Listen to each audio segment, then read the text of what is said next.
like what we were talking about with the mice. It's just been ingrained into human nature so much. And we've made giant leaps and strides over the past 50 years for women and their sexuality and their rights.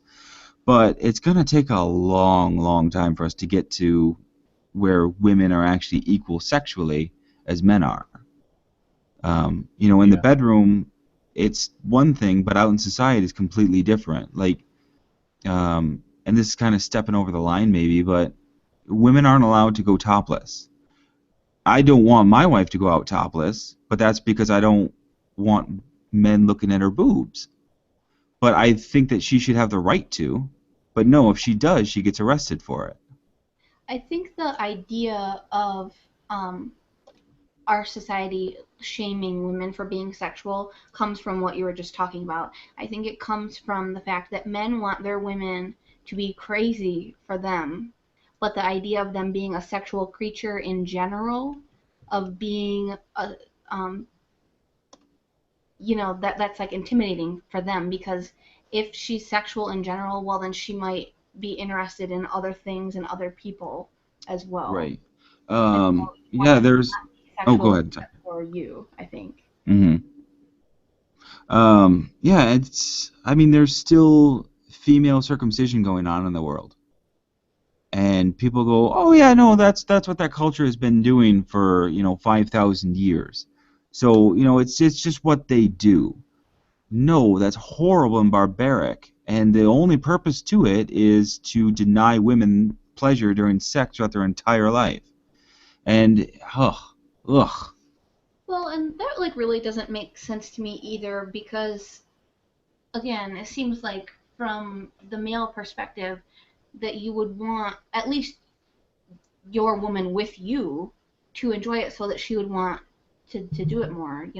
But I think, those cultures probably it's not does she want to, it's just an obligation, it's just something that happens, so it doesn't matter if she wants it or if she likes it or not. Yeah. Well, in those cultures, is actually to they do it right before the woman hits her first period, so before she actually goes through puberty, and it's to prevent her from actually wanting to go and have sex, so that way she's a virgin when she does get married.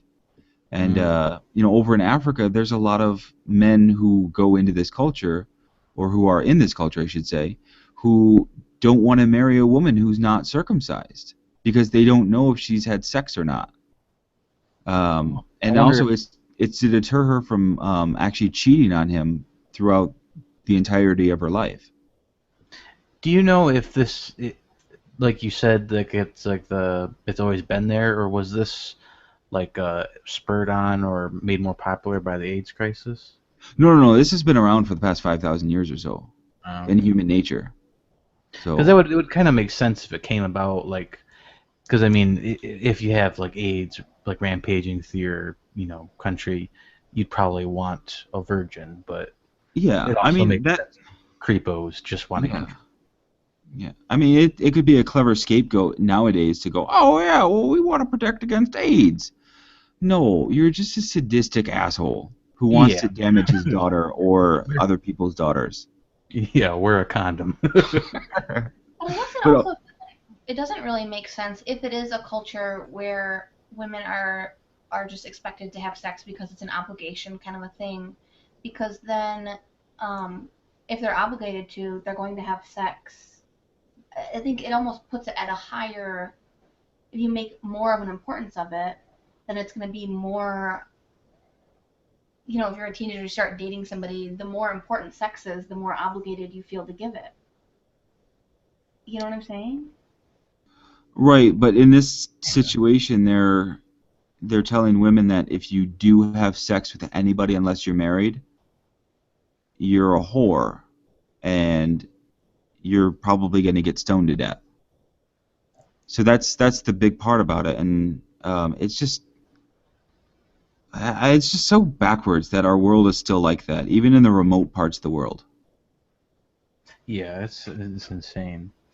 Like we think we're in such modern times, but we are in a way that's very uneven. We are so far from where we honestly should be, and Well, when you talk about what, go ahead. I don't know about that. Like like we haven't been humans haven't been around that long, cosmologically, Six or thousand even like years. yeah, like even like I just said yeah, but even like as a species, we're fairly young. Like I know like in our personal short lifetimes, it feels excruciatingly slow, but I think when you really like I think in all actuality, like it's going really, really fast. It just seems so slow as a human being, and it should go faster.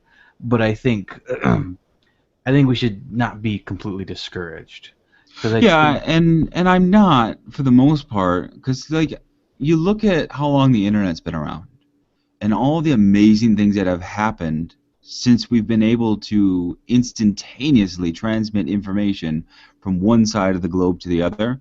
We've made leaps and bounds that would have taken us another 50, 60 years technologically. And it's just kind of, it is discouraging that, women are still getting circumcised against their will. Um, but I guess I see your point that there is hope. It's just I kind of want to see it in my lifetime. yeah, no, definitely.